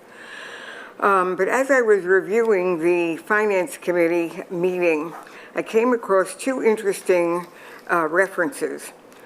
One was to lights on Arnold Field, and the other was about a bridge over Montgomery Avenue to Arnold Field. And whoever is proposing these ideas seem to think that the community is willing to pay millions of dollars for this less than necessary idea. Firstly, the lights on Arnold Field were litigated, and Lower Merion lost. The school system spent millions of dollars in lawyers' fees, and I wonder if that would come up on the financial pie chart. The only opportunity they have for the lights on Arnold Field is to move the lights from the neighborhood of Owen and Fairlane over to Church Road and Montgomery, and that would cost, and then also move all the fields. And again, we're costing millions of dollars. We made a mistake by buying Oakwell and then selling Oakwell. And now you're making another mistake by considering spending millions of dollars on the field. I think let us focus on educating our children and providing them with a successful school situation with dedicated educators and responsible parents, such as those that are here tonight, advocating for their students.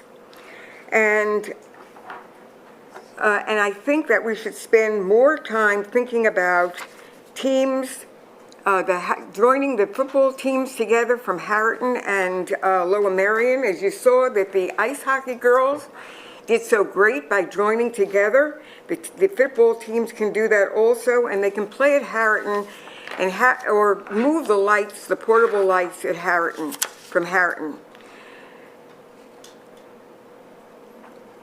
So I think that it's an appropriate decision to make, considering the financial issues that are going on in the school system, and certainly the cost of computers and screens, especially for the little children. The other thing, okay, stop.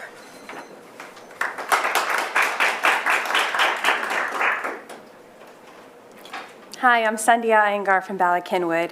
I stand before you today as a proud member of this community, as a parent of a child with an IEP, and a developmental and behavioral pediatrician, specializing in how young children can be their best selves. I love Lower Merion. I love what the district stands for and the people who work hard to make the decision to move here and live here worth it. I see this as an opportunity for Lower Merion to lead the charge nationally. We can choose to intentionally use technology in our classrooms instead of defaulting to what is trendy or tracking. We should not make our decisions based on the prodding of companies who have a monetary stake in pushing more technology into our classrooms. No one is arguing that computers should be absent from our schools. It is necessary for teachers to have digital tools that they use purposefully for specific lesson plans as a supplement to the tried and true traditional learning curriculums. I advocate for assigned computer lab times or a cart that gets wheeled into the classroom with individual devices to be used in a discrete way to reinforce what the teacher is teaching, and then wheeled out. Everything I confidently know about child development is that the way that the brain develops executive functioning skills and social skills and emotional regulation, these pathways are not meant to develop sitting behind the glow of a screen. The purported evidence behind digital curriculums is honestly lacking. It doesn't effectively convince me that what they are selling is any better than what our outstanding educators can do with whiteboards standing in front of their classrooms. It's simply not appropriate for students, especially in elementary and middle schools, to be expected to be entrusted with their own devices that even adults can't regulate their use of. We have clear evidence that excessive screen time makes our kids less socially engaged, more impulsive, and less regulated. I've directly heard reports from kids at my elementary school across grades that they are spending 3 to 4 hours per day on a computer in class. It's usually games that encourage clicks and digital stars for quick responses or passive animated videos with clicks to advance.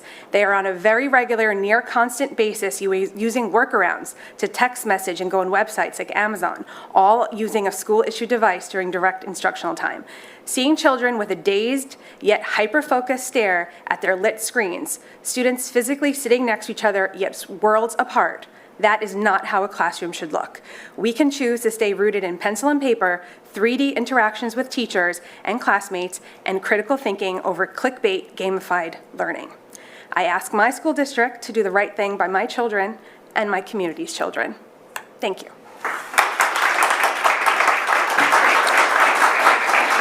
James Hausman, David Smith, and then John Bellis.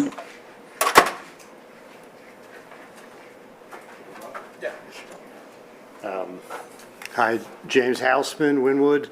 I actually spoke to you before about AI and that the changing technology that's before us. My son is a 6th grader at Welsh Valley. I echo what everybody's described here about this constant fight for our children's souls and to take their life back from these screens. And there is no evidence that any of this is doing anything beneficial to any of our children. Not their education, not their health, not their emotions, Nothing. I say you want to fix the budget, get rid of it all. We don't need any Chromebooks. The Chromebooks are only a way for teachers to push out some homework, for the kids to do it, at which of course they use ChatGPT or they just figure out the answers so that the teachers don't have to manually mark a paper. It's all done for them, for their convenience. It is a complete farce. And with the speed of AI these days, our children are going to graduate into a world that is unrecognizable to all of us. A silly Chromebook or whatever is not going to help them in life. They need to learn how to talk to each other, to look each other in the eyes, to be kind to each other, to work together, to solve problems and projects and things like that. To give them another silly assignment on Chromebook, it's a complete waste. And not to mention, these things are heavy. My son for years has been slugging this Chromebook on his back to school every day. It's also another negative to them. But I really, Lower Merion is the greatest school district in the country, in my opinion. I love being here, been here all my life, Harriton graduate. My kids are here, and we need to really be leaders, step outside the box. The future is in connection, and these kids need to get off this stuff because they're depressed, they can't focus, it's ruining them. And I just challenge you to be leaders and be bold and throw it all away, save the money, and go back to the pens and paper. Thank you.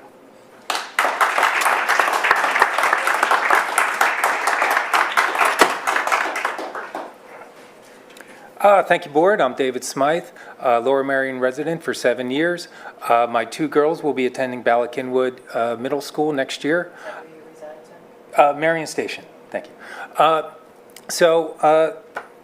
Pencils over pixels is not anti-technology. Love the idea of computer labs, computers in the back of the classroom for research, etc. I myself have fond memories of the computers in the back of the classroom, although the only thing I remember doing ever is playing Oregon Trail. I'm sure I did other things though. But I am one of the co-creators of pencilsoverpixels.org along with Yari, and I absolutely want to offer the board every chance to offer any kind of counterpoints, data. I am the main administrator for the site, and I absolutely want to be as fair-minded as possible to all of you guys. A little forewarning, as you all know, Yari, by the way, you can pass any information to him and it'll get to me, or you can pass it to me directly. Happy to provide you that information. The website itself is in its infancy, and the branding that we have for it. It will be a sustained campaign, just so you know, with all that is implied. Again, most of you know Yari and know that it will be sustained and it will be forceful. And we will be involving whatever media. And we do want to use all the data and have as fair-minded and as above board and fair to all the board members and to you guys as we can possibly be. Thank you for your time. Okay, we have John Bellis, Carrie Palmisano, and Richard Brown. You had called my name earlier and then skipped me. No, I was waiting. I'm Eleanor Stanford. I live in Narberth, and I'm the mother of a junior at Lower Merion High School. So I was here for the beginning of the meeting and the strategic plan, and I was so impressed, right? I mean, you guys really nailed it at the beginning. Lower Merion School District cultivates social and academic excellence and fosters well-being in all students by encouraging creativity, critical thinking, and kindness, preparing students to be contributing citizens and lifelong learners in a rapidly changing world. I think only the most cynical reading of that involves relying on technology. I mean, all of those, unless you're hearing them as like meaningless buzzwords, if you actually look at what they mean, this can't be accomplished with kids on their computers all day long. You know, all of the data, many people have spoken about this, I'm sure you've all seen it in the news. There really is no data to support this complete really takeover by the tech industry of our education system. And it happened very rapidly. A lot of it happened during the pandemic. And so, you know, we see that we can adapt quickly. We did it. So now that we see that the data isn't there to support this kind of education, let's switch back. It's challenging. It'll be hard, but look at this like activated team of parents that you have who want to work with you, who want to support this effort. Plus all of the national media. I mean, what a great opportunity for Lower Merion to be a leader and to show in front of the world that we can turn back the tide and save all the money that we're giving to ed tech companies that are stealing our children's data and not actually delivering any results. Thank you.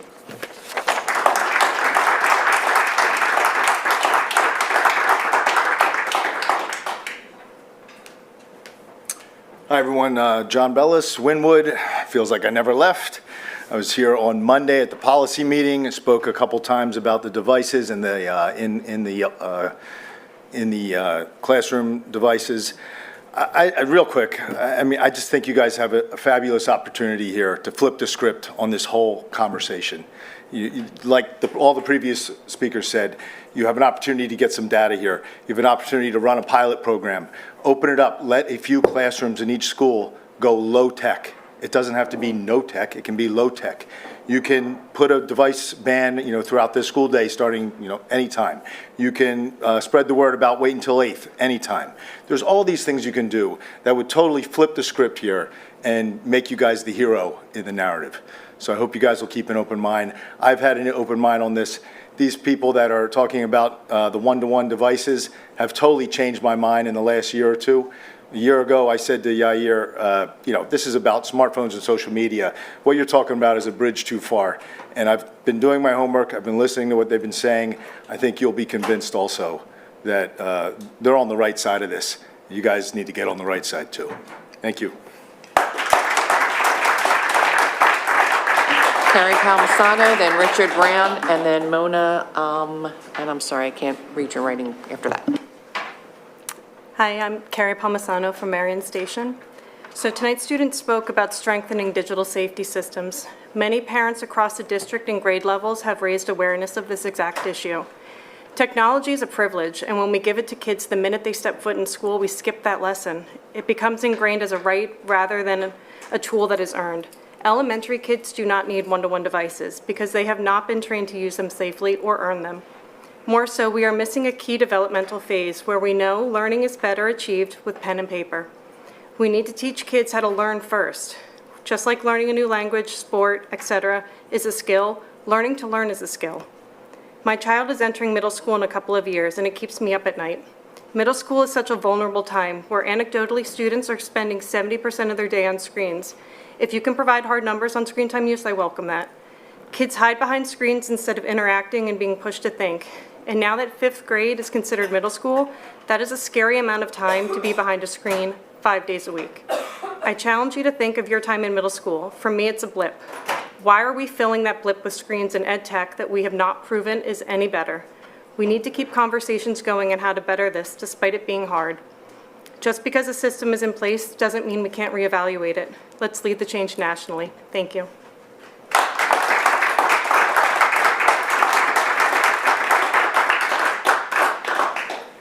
Richard Brown, Penn Valley. Not much to add, really. I think a lot has been said. I will say that in 1983, Davidson and Associates released a program called Math Blaster. Some of you might have played that. I played it. I was kind of president of the creation of this, and you know, that was 43 years ago.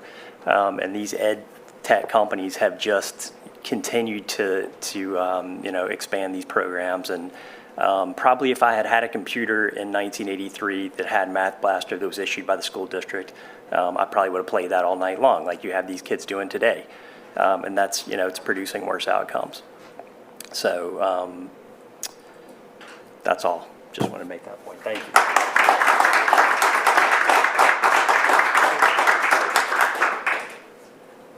Hi, Mona Al-Mukarram Bala-Kinwood.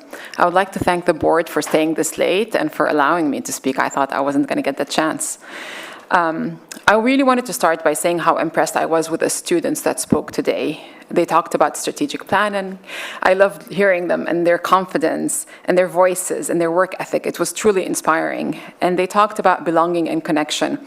And it was so clear to me that this district gave them the strong academic foundation, a sense of belonging, and the ability to express themselves. I was so proud of them. But I'm also here with a sense of sadness, because I'm not sure all children in this district feel the same sense of belonging. I don't think my kids feel that sense of belonging.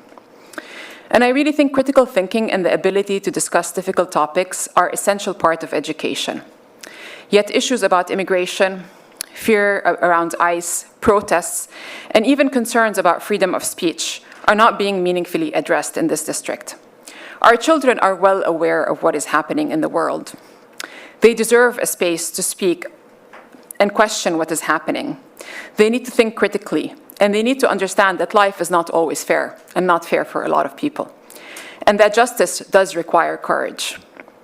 My husband and I were genuinely excited to see the district recognize Arab American Heritage Month. We looked forward to how our children could participate, contribute, and share in celebrating the richness and diversity of our culture. So it was deeply painful to then see comments filled with fear and hostility, suggesting that our presence is a threat, that celebrating our heritage is dangerous. There may be nothing I can do to change the minds of those who perceive me this way or perceive my kids this way, but but what's the most painful about it is not just the hatred. Those are few people that might have some, hatred in their heart. But I think the silence around it has been so painful for me. And the willingness to let it exist, to normalize it, or to even look away. For some of us, the pain is not abstract. We have lost family members in Lebanon. And to experience this kind of treatment here in a place that we call home is deeply heartbreaking. I ask this district to ensure that belonging truly means for all students, that difficult conversations are not avoided, and that every child, not just some, feels seen, valued, and safe. Thank you. That completes the in-person. Do we have online comments? Yes, we have 5. Erin Betley, Bala-Kinwood. I'm commenting on behalf of the parents organizing in support of the theater program at Bala-Kinwood Middle School as a follow-up to the discussion during last week's Facilities and Purchasing Committee meeting. We are sincerely grateful to the board, Dr. Ranelli and Mr. Lill, for listening to our concerns about the audio equipment in the auditorium used by our children and for prioritizing an evaluation and upgrade of this equipment over the coming months. This investment will have a meaningful and lasting impact for the over 130 students in the program and their families, as well as future members of the program and the broader community that attends and supports their performances. From Subhashini Subramanian, Bala-Kinwood. I have reviewed and followed the Finance Committee meeting and the presentations. For expenses in 2026-27, it's around $15 million for instruction.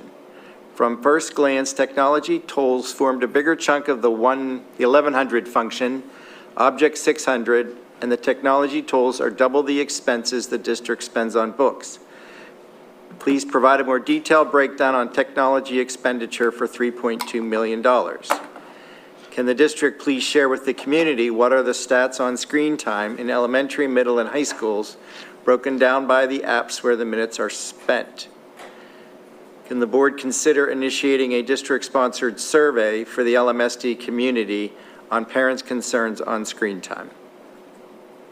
From Helen Gohier, Bala-Kinwood. Good evening, and thanks for the opportunity to raise our questions.